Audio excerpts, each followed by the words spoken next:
সকাল বিকাল চায়ের নাস্তায় বা হুটহাট মেহমান চলে আসলে কী নাস্তা তৈরি করবেন ভেবে পাচ্ছেন না?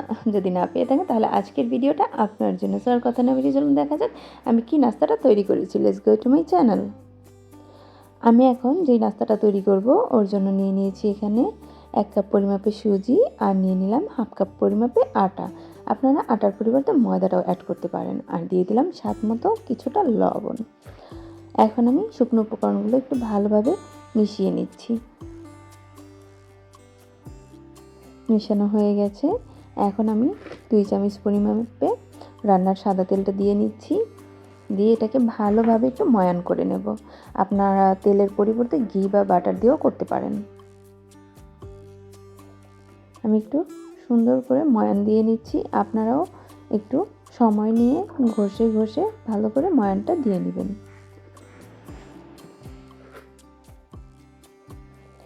দেখতে পাচ্ছেন আমার ময়ান দেওয়া কিন্তু হয়ে গেছে। এখন আমি এখানে অ্যাড করে দিচ্ছি 2 চামচ পরিমাপে সাদা তিল আর অ্যাড করে দিলাম 2 চামচ পরিমাপে চিনি। মিষ্টিটা যদি আপনারা একটু বাড়িয়ে খেতে চান তাহলে একটু বাড়িয়েও অ্যাড করে দিতে পারেন। আমি এখানে বেশি মিষ্টি রাখবো না, হালকা হালকা মিষ্টি রাখবো নাস্তাগুলোতে, ওই জন্য আমি অল্প পরিমাপে চিনি অ্যাড করে দিয়েছি। এখন আমি চিনির সাথে আর তিলের সাথে ভালো করে মিক্সড করে নিলাম। আর কুসুম গরম পানি নিয়ে নিয়েছি।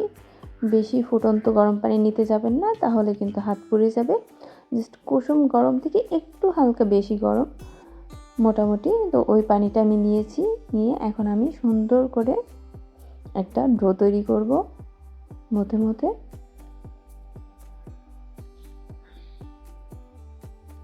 দেখতেই পাচ্ছেন আমি একটু একটু করে পানি দিয়ে ডোটা তৈরি করে নিচ্ছি।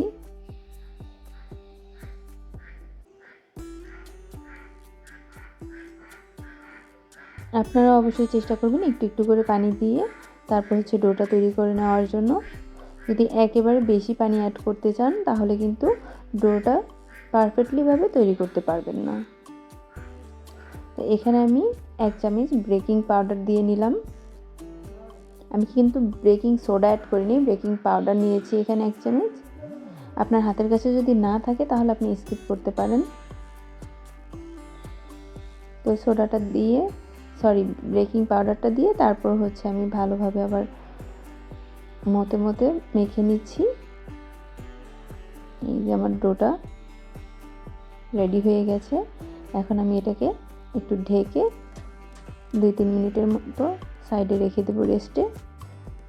আমি 3 মিনিট রেস্টে রেখেছিলাম। এখন আমি আবার একটু হাতের সাহায্যে এটাকে ভালো করে মতে নিচ্ছি বোর্ডের উপরে। হাতে একটু তেল মাখিয়ে নিচ্ছি যাতে করে ডোটা মাখাতে সুবিধা হয়।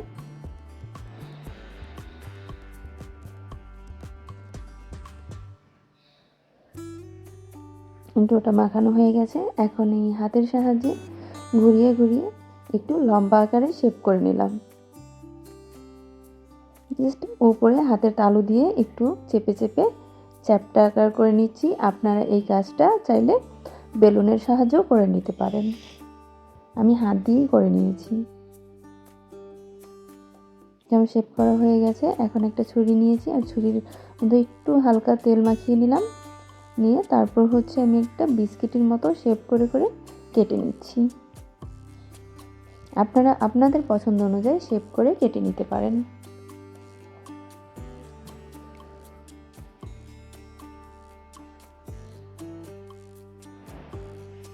তো আমার সবগুলো নাস্তা কাটা হয়ে গেছে। এখন যে সাইডে একটু বাঁকা বাঁকা হয়ে গেছে একটু হাত দিয়ে চেপে চেপে ঠিক করে শেপটা তারপর আমি উঠিয়ে নিচ্ছি।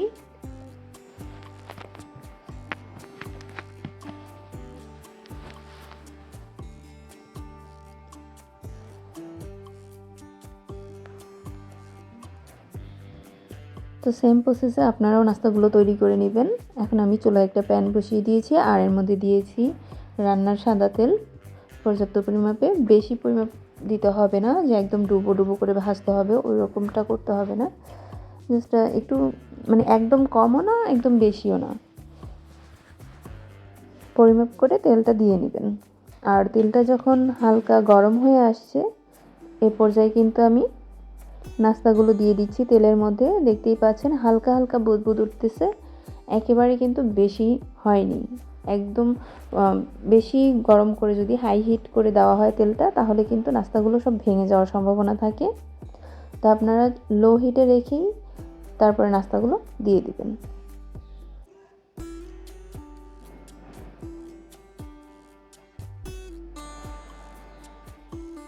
চামিচ দিয়ে কিন্তু জোরে নাড়াচাড়া করতে যাবেন না, জাস্ট আলতো হাতে আমি একটু আলাদা আলাদা করে দিলাম। আর এভাবে প্যানটা ঘুরিয়েও নেড়ে দিতে পারেন, কোনো সমস্যা নেই। কিন্তু বেশি জোরে নাড়াচাড়া করতে গেলে ভেঙে যাওয়ার সম্ভাবনা থাকে। আমি একটু উল্টে দিচ্ছি।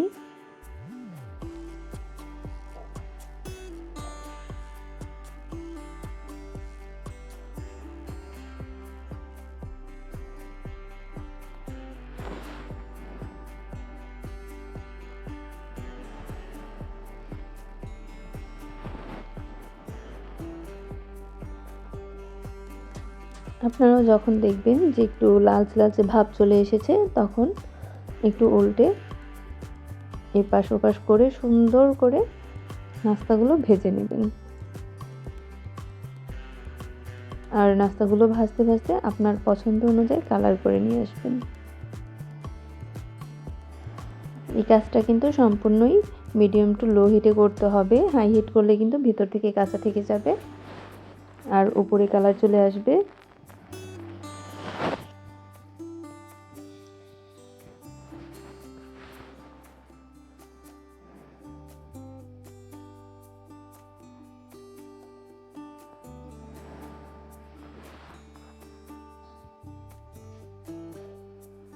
আমার নাস্তাগুলো ভাজা হয়ে গেছে, এ পর্যায়ে আমি তুলে নিচ্ছি। দেখতেই পাচ্ছেন নাস্তার কালারটা কতটা সুন্দর লাগছে।